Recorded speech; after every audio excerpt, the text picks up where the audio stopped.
श्री स्वामी समर्थ. तुम्हा सर्वांचं आपल्या चॅनलमध्ये मनापासून स्वागत आहे. तर बऱ्याच जणांचे प्रश्न होते की ताई आम्हाला गर्भधारणा होते, पण आमचा गर्भ 2-3 महिने झाले की गर्भ पडतो, मिसकॅरेज होतं, गर्भ टिकत नाही किंवा झालेलं बाळ पडतं. असे भरपूर मला प्रश्न आले होते. तर आज त्याच्यावरतीच व्हिडिओ बनवणार आहे की गर्भधारणा झाल्यानंतर कुठल्या सेवा कराव्या जेणेकरून आपल्या गर्भाला धक्काही लागणार नाही. तर आता जेव्हा मला प्रेग्नन्सी राहिली होती, मला हीच भीती होती, कारण की माझी ऑलरेडी 3 मिसकॅरेजच्या केसेस आहेत. तर मला हीच भीती होती की ह्यावेळी परत तसं व्हायला नको, की ह्यावेळीही गर्भ माझा खराब झाला. कारण की ते दुःख खूप एक्स्ट्रीम लेवलचं असतं, की आपण काय करतो की स्वप्न रंगवतो. प्रेग्नन्सी राहिली की एक समाधान होतं की बाबा आता मला राहिले, मला टेन्शन नाहीये. त्या बाळाविषयी स्वप्न रंगायला लागतो की माझं बाळ येईल असं तसं, आणि मध्येच मिसकॅरेज झाल्यानंतर खूप त्रास होतो. हा त्रास तिसरीच समजू शकते की काय आहे म्हणून.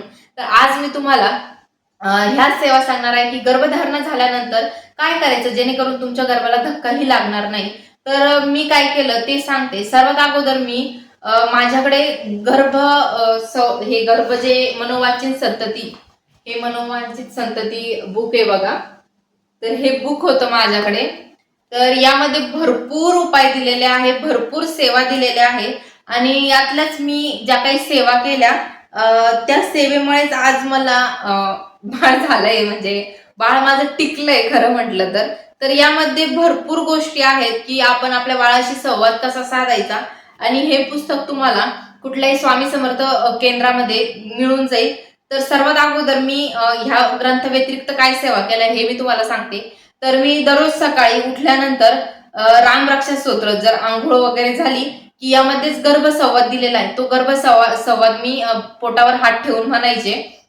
तो गर्भसंवाद झाल्यानंतर नाश्ता वगैरे झालं की मी माझ्या सेवेला बसायचे. तेव्हा मला बसल्या पण जात नव्हतं, मी उभ्या उभ्या सगळी सेवा करायचे. रामरक्षा आहे, तर मी सकाळ संध्याकाळ ती रामरक्षा 3 वेळा म्हणायची आणि त्याचं पाणी मी प्यायचे.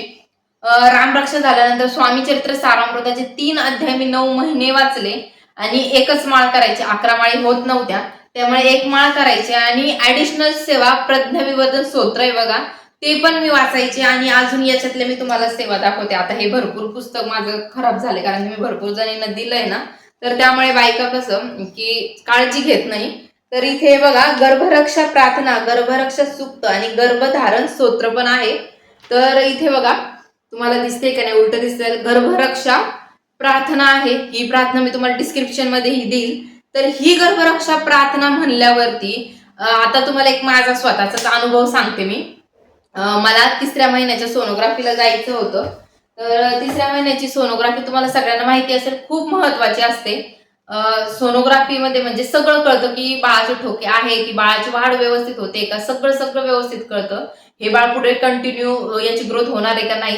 कारण की माझं 2 वेळा असंच झालं. 3ऱ्या महिन्यामध्येच माझं बाळ, आम्हाला सोनोग्राफी नंतर मिसकॅरेज करावं लागलं.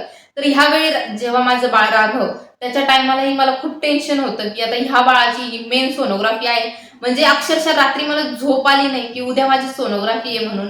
तर मी हे जे गर्भरक्षा प्रार्थना आहे, गर्भरक्षा सुक्त आहे, आणि गर्भधारण स्तोत्र जे आहे, हे तिन्ही मी सोनोग्राफीला जाण्याच्या अगोदर पोटावर हात ठेवून म्हटलं, आणि तिथे पाणीही ठेवलं होतं. ते पाणी मी पिलं.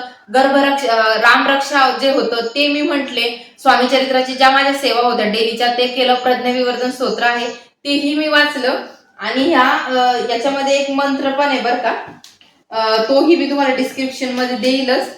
तर याच्यामध्ये एक गर्भ सुरक्षा म्हणून प्रार्थना आहे, आणि गर्भ बल प्राप्ती म्हणून पण प्रार्थना आहे. तर हे मंत्र मी सगळे तुम्हाला डिस्क्रिप्शन मध्ये देते. तर हा मंत्र जो आहे ते मी म्हणून गेले, आणि असं झालं रिसेंटली की त्या 3ऱ्या महिन्याच्या सोनोग्राफीत माझ्या बाळाला काहीच प्रॉब्लेम नव्हता, काहीच नाही. जे की अगोदरच्या 2 वेळेमध्ये बाळांना तिथेच आम्हाला ते डीएनसी करावे लागले, तेव्हा मला काही ह्या ग्रंथाबद्दल माहिती नव्हतं. तर माझा अनुभव होता की माझं बाळ सगळं व्यवस्थित होतं. आणि जेव्हाही मी सोनोग्राफीला जायचे ना, तर तेव्हा मी हे सगळं वाचूनच जायचे, कारण की मला एक प्रकारची भीती वाटायची की बाबा काय सांगतात आता, कोणती प्रॉब्लेम काढतात बाळामध्ये, किंवा मग अजून काही प्रॉब्लेम, भरपूर प्रॉब्लेम असतात सोनोग्राफी झाल्यानंतर, भरपूर डॉक्टर सांगतात. तर मी ह्या ग्रंथ मला खूप उपयोग झाला. याचं मी सगळं तुम्हाला जे काय आहे ते डिस्क्रिप्शन मध्ये देईलच, तुम्ही एकदा डिस्क्रिप्शन चेक करा. आणि ह्या जे आहे तुम्हाला गर्भधारणा झालीये तर हे कंटिन्यू तुम्ही 9 महिने जेव्हाही तुम्हाला वाटेल की आता मला थोडासा त्रास होतोय किंवा मला तुम्हाला टेन्शन येतंय की बाळ चांगलं असेल की नसेल, तर हे वाचायचं. याला काही नियम-अटी नाहीये. तुम्ही अगदी बेडवर बसून सुद्धा हे वाचू शकता. ज्यांना बेड रेस्ट आहे तेव्हा त्याही हे वाचू शकता. आणि आज मला एका गोष्टीचं खूप रिग्रेट आहे, म्हणजे खूप पस्तावा येतो मला, या गोष्टीचा पश्चाताप होतो की जेव्हा मला ट्विन्स राहिले होते तर तेव्हा मला ह्या गोष्टी माहिती नव्हत्या. कदाचित हा ग्रंथच मला माहिती नव्हता तेव्हा. तेव्हा जर हा ग्रंथ मला मिळाला असता तर कदाचित आज माझे ट्विन्स जिवंत असते. माझं ते मिसकॅरेज झालं नसतं त्या बाळांचं. बस हीच एक खंत आहे मनामध्ये की त्या वेळेला हे भेटलं नाही मला. पण असो, जे नशिबात नाहीये ती कुठलीही सेवा करून आपल्याला भेटणार नाही. जे नशिबात आहे तेच भेटतं. हा माझा अनुभव आहे की जे नशिबात नसलं ना, तुम्ही मग जगाच्या पाठीवर त्याच्यासाठी काहीही करा, ते भेटत नाही. माझा स्वतःचाच अनुभव, ट्विन्सच्या वेळेला मी खूप प्रयत्न केले पण ते नाही सक्सेस झालं. जेव्हा ट्विन्सच्या नंतर सेकंड बेबी राहिलं होतं तेव्हाही मी खूप प्रयत्न केले त्या बाळाला वाचवण्यासाठी, पण तेही नाही राहिलं. ते माझ्या नशिबात नव्हतं.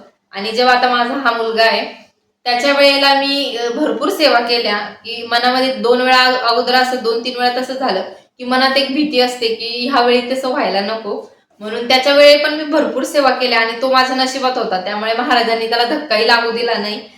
एवढी आपल्या महाराजांची कृपा आहे. तुम्ही सगळ्यांनी या सेवा करा आणि आपल्या बाळाला सुरक्षित ठेवा. प्रत्येक आईलाच वाटतं की माझं बाळ गर्भात का असेना पण ते सुरक्षित पाहिजे.